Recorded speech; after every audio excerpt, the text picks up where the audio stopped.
Saudara-saudari yang terkasih di dalam Kristus, selamat pagi. Salam jumpa lagi dalam Sabda Siap Saji, Rabu 26 Februari 2025. Mari kita berdoa karena Bapa, Putra, dan Roh Kudus. Amin. Allah Bapa Maha Bijaksana, kebijaksanaan-Mu sungguh tak terselami. Ajarilah kami untuk menemukan dan menghayati kebijaksanaan-Mu dalam kehidupan kami dengan pengantaraan Yesus Kristus Putra-Mu Tuhan kami yang bersama dengan Dikau dalam persatuan Roh Kudus hidup dan berkuasa Allah sepanjang segala masa. Amin. Tuhan bersamamu dan bersama rohmu. Inilah Injil Yesus Kristus menurut Markus, dimuliakanlah Tuhan. Pada suatu hari Yohanes berkata kepada Yesus, "Guru, kami melihat seseorang bukan pengikut kita mengusir setan demi nama-Mu. Lalu kami cegah orang itu karena ia bukan pengikut kita." Tetapi Yesus bersabda, "Janganlah kalian cegah dia. Sebab tak seorang pun yang telah mengadakan mujizat demi nama-Ku dapat seketika itu juga mengumpat Aku. Barang siapa tidak melawan kita, ia memihak kita." Demikianlah sabda Tuhan, terpujilah Kristus. Saudaraku terkasih, Injil hari ini membahas tentang kebijaksanaan. Yesus melaksanakan kebijaksanaan manakala menghadapi muridnya yang pikirannya pendek.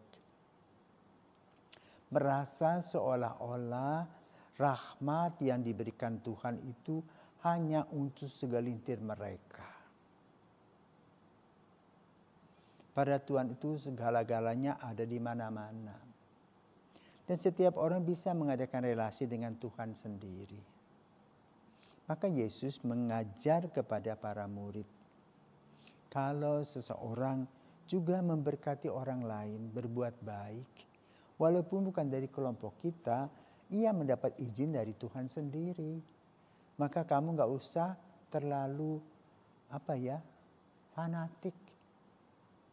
Seolah-olah hanya kamu saja yang dipilih dan diperhitungkan Tuhan. Padahalnya Tuhan menciptakan semua orang. Karena itu saudaraku terkasih, melalui Injil hari ini, Konsili Vatikan kedua merefleksikan kembali pandangan tentang keselamatan. Dalam bahasanya dulu dalam Konsili Vatikan pertama disebutkan,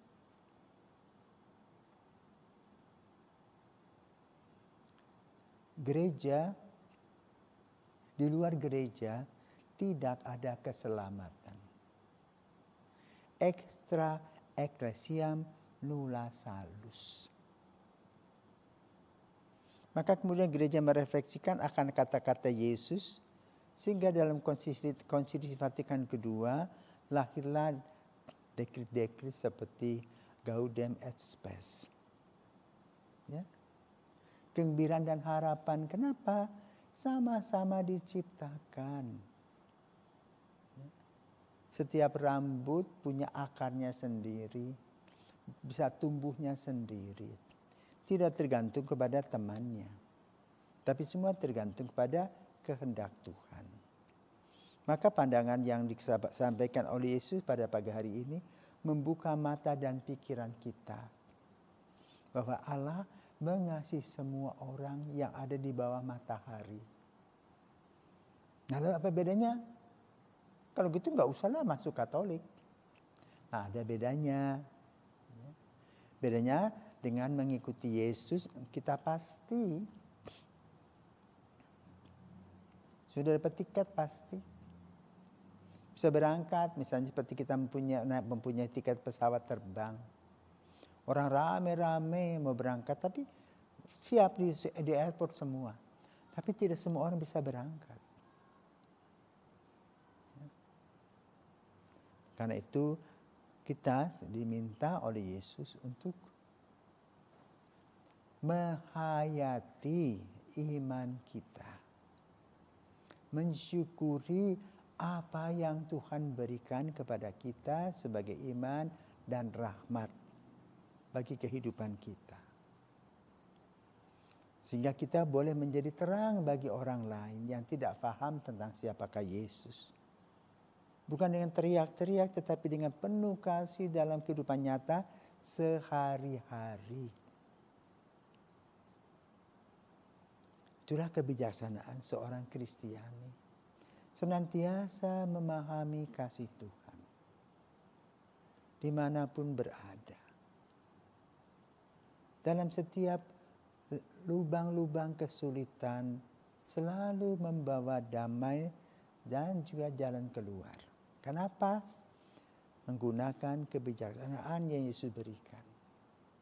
Tidak harus memberi banyak, memberi sedikit dengan penuh hati. Dan penuh belas kasihan, itulah yang harus dilakukan oleh kita, bukan dengan kesombongan dan keangkuhan. Dengan kerendahan hati, dengan penuh cinta kasih.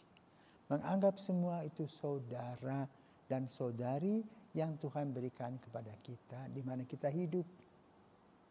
Kita tidak bisa menyaring, aku mau kenal dengan si itu saja. Tetangga-tetangga kita pun bervariasi imannya. Tetapi semua sama, beriman kepada Tuhan. Maka mari kita sebagai pengikut Kristus membuktikan kepada orang lain bahwa cinta kasih yang Yesus tampilkan dalam seluruh karya keselamatannya harus betul-betul kita alami dan kita lakukan dalam kehidupan nyata sehari-hari. Selamat berjuang, Tuhan memberkati.